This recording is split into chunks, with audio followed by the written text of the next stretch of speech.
Do you know what it is? I find all explanations as to like the bigger picture to be like fundamentally incomplete. Yes. Because there's many things you said about the nature of Christianity and religion that I go, amazing, yes. And then there's a couple of things I go, oh, well, And the same when I sit here with a physicist that's telling me about the Big Bang. Yes. I have the same thing where I'm going, yes, of course, yes. Oh, we've got evidence that the universe is expanding. Okay, and then they'll say other things and I go, well, that's not complete.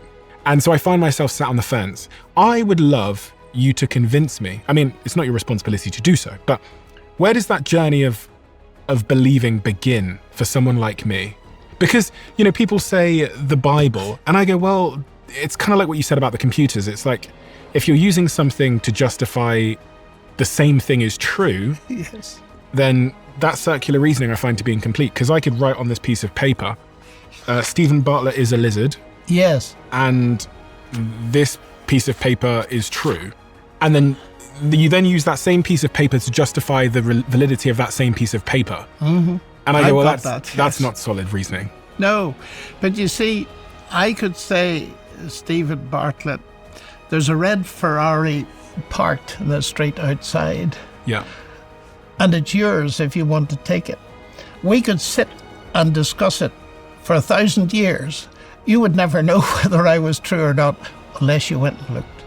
Mm-hmm. And it seems to me, the word skeptic is a very interesting one. I regard myself as a skeptic, but in Greek, skeptai means to look at something from a distance. Now, if you are ever going to get to know a person, you've got to begin to give up your distance. You will know that from everyday life. Mm-hmm. And it seems to me one of the things to try to begin to grasp is God is not a proposition or a philosophy or even a religion. God is a person. And as a person, he has entered our world, however incredible that may seem, although this is the irony of the Harari position, if I might just say it on the side. People come to me, as they've done, with their transhumanist agenda and say, we're going to solve the problem of death and we're going to increase human happiness. And I look at them and I smile and I say, you're too late. They say, what? We haven't got there yet. I said, you're too late. What do you mean we're too late? Well, I said, the problem of physical death was solved when God raised Christ from the dead 20 centuries ago. And as for human happiness and uploading us into eternity, I'm waiting for the biggest uploading that's ever going to happen in history when Christ returns and raises me from the dead, because that is precisely what he promises. And it's most interesting watching people. And I say, isn't it fascinating that your transhumanism consists in humans reaching out to become little gods, whereas Christianity is the exact opposite. It talks about a God who became human so that he could give us life and give us a new relationship with him. What really completes the circle for me is that my relationship with God is a relationship which is based on the solution to the really hard problem. And that is the problem that I, by nature, have not always done good. And by my own standards, I've failed.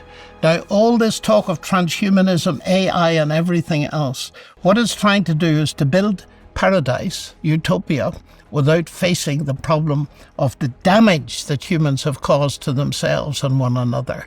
They will not face the sin problem. Christianity, to me, doesn't compete with anything else, because Christ offers me something nobody else offers me.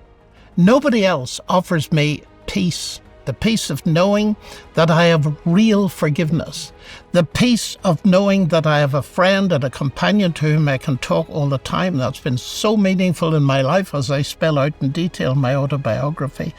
And the peace of having been given a new life that will not end when I die. I'm 82 now.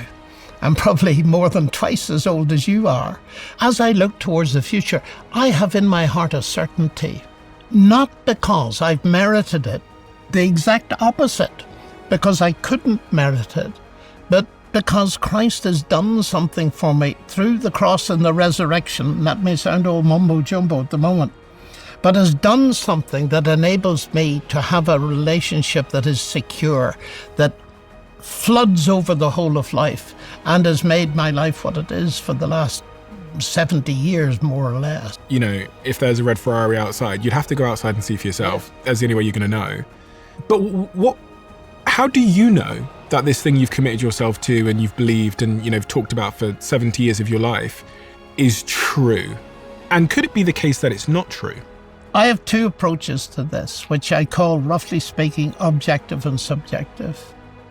And it depends entirely where someone's coming from. They may start very far back and say, look, we read about this chap Jesus. How do we know he ever existed?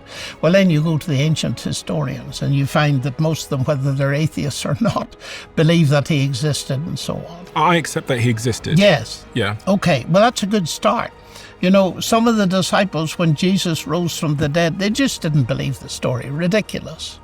And there's a famous story of Thomas, who said to the others, he said, unless I see the marks in his hands and so on, I won't believe. And then Jesus stood among them. And he didn't make fun of Thomas's objective. He said, Thomas, come and have a look.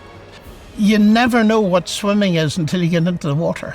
Isn't that true? It is true. And all I can say is that step by step, keep asking your questions. Absolutely. I don't believe that God will ever ask us to take a step with which we should be uncomfortable. I just don't believe that. But in the end, you won't know until you step into the water. And then you find that Christ is there to catch you. And what did you find in the water when you stepped into the water? Well, I was very young. You see, my parents taught me quite clearly that I wasn't born a Christian. You become a Christian by trusting Christ. That's to have somebody born or made a Christian by some ceremony is absurd to my mind. And so, in my simple way, I responded as a child. I didn't have any great feelings or anything else.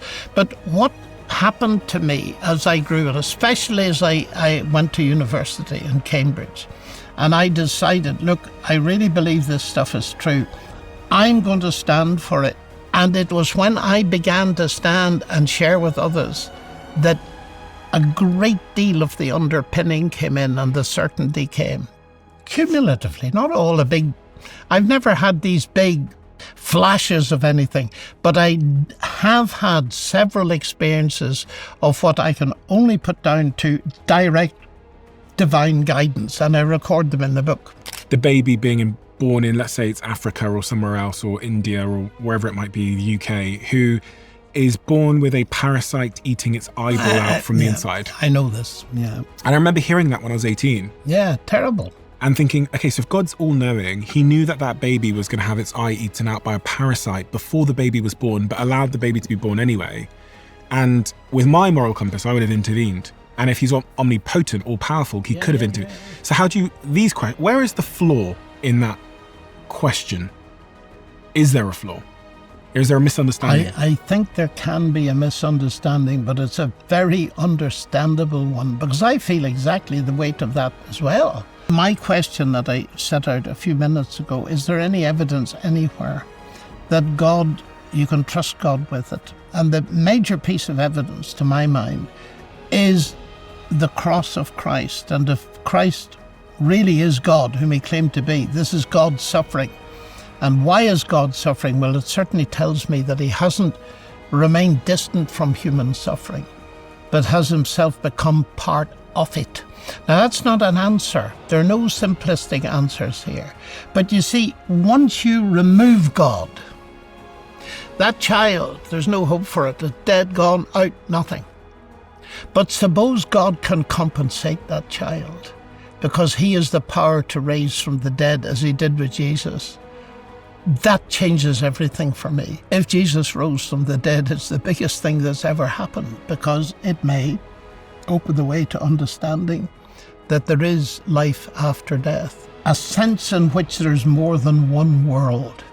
And we're so conditioned to thinking that this world is the only one there is. But if there is another world, and there is a loving God, then I suspect, I can't prove this to you, but when we one day see and enter that world and see what God has done with the kind of child you mentioned, we'll have no more questions.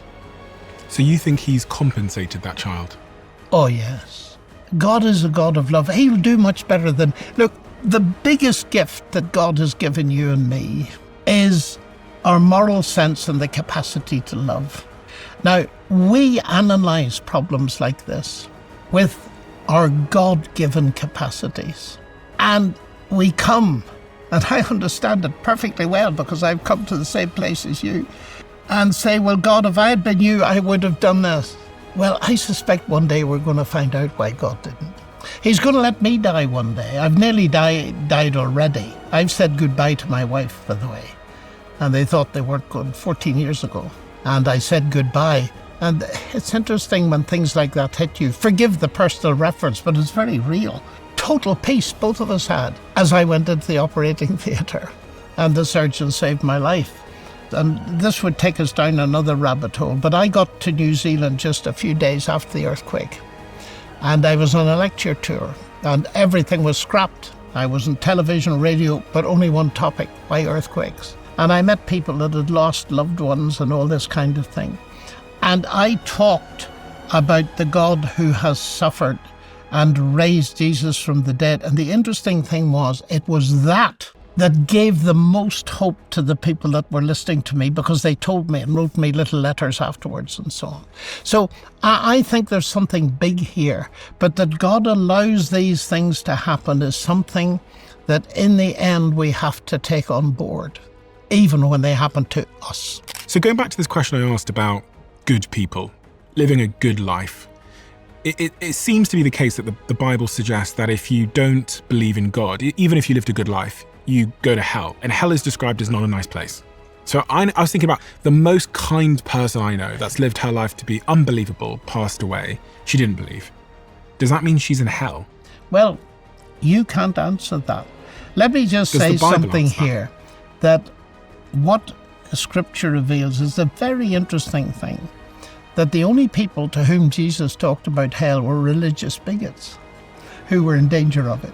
He didn't talk about it to ordinary folks who were struggling with believing and trusting God and all the rest. That's point number one. What are you implying there, sorry? Well, what I'm implying there is that we paint hell as something ogre-like, God stuffing and demon stuffing bodies into hell, when actually, I think Lewis got it right here, when he talks about this, that hell is absence of God, and it's chosen. If a person doesn't want God in their life, and I've known people like that, and they choose it, God will give them what they chose. Otherwise, God is going to have to force his way into their lives, and they don't want him.